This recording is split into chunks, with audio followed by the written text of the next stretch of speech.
Good morning, friends. Last week, I was having a chat with my husband. Our sprinklers have been uncooperative, and he's been trying to fix a leak. And so he was talking about a drip that had developed um, in the repair. And I don't know about y'all, but I'm one of those people that I hear a word and and it triggers a song. And so he was talking about the drip, and it made me think of that song, "Pressure" from Encanto, where the strong sister talks about her drip. So we've had the conversation. I hopped in the shower, decided to listen to the Encanto soundtrack while I was taking care of my hygiene. And an interesting thing came across my mind as I was listening to the music and thinking about it. And my brain is one of those things where it's like my therapy filter is it's on often. And we saw Encanto in the theaters. It was great. I love it way more than my kid does, and I may or may not have burned her out on it because I've watched it so many times. But I didn't realize why I loved it so much until that day.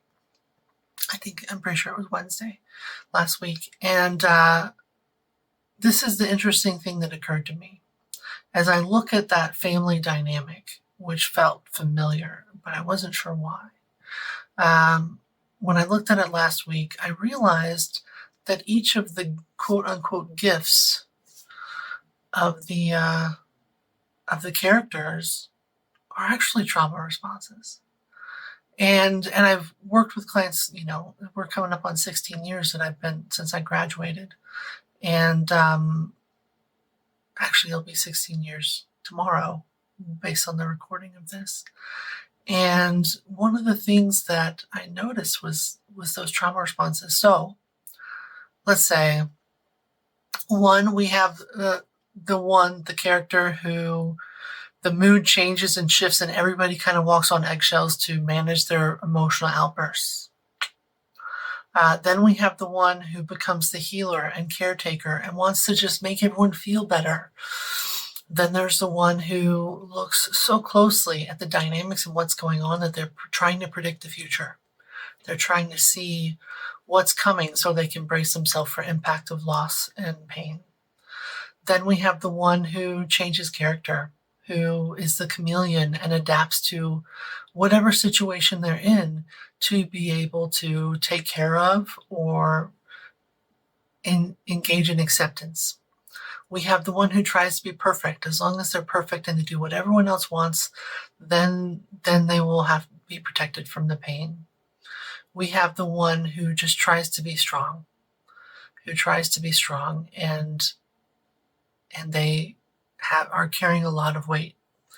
And then we have the one who's always listening, who's paying attention and can just always cued in and a little bit hypervigilant to be able to see what's coming, just in a little bit different way.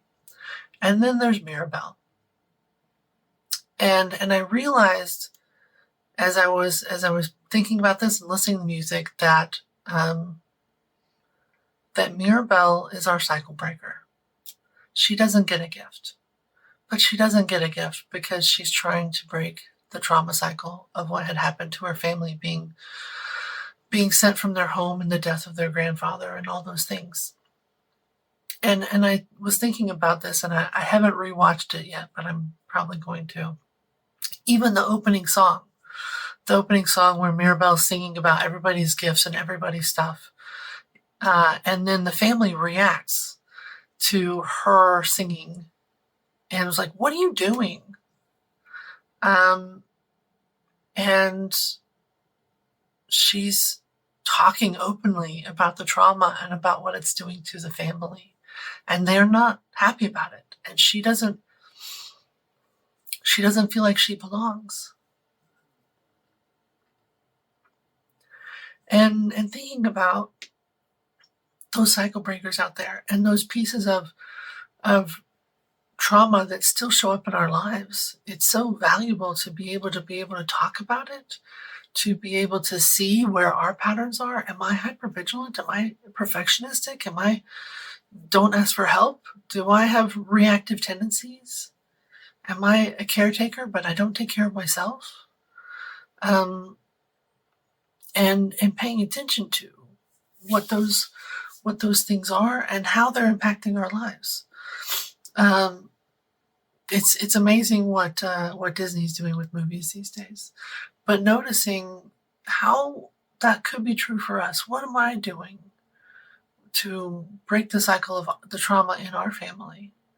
And how do you stay in what you know to be right and what you know to be true instead of in the pain of what has happened in the past?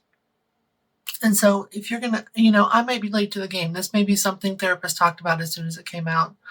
Um, Sometimes I process things a little bit slower, um, but maybe I might go watch the movie again and see what I see again with this new lens.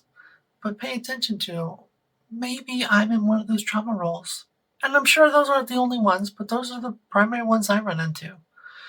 And I hope you have a good week.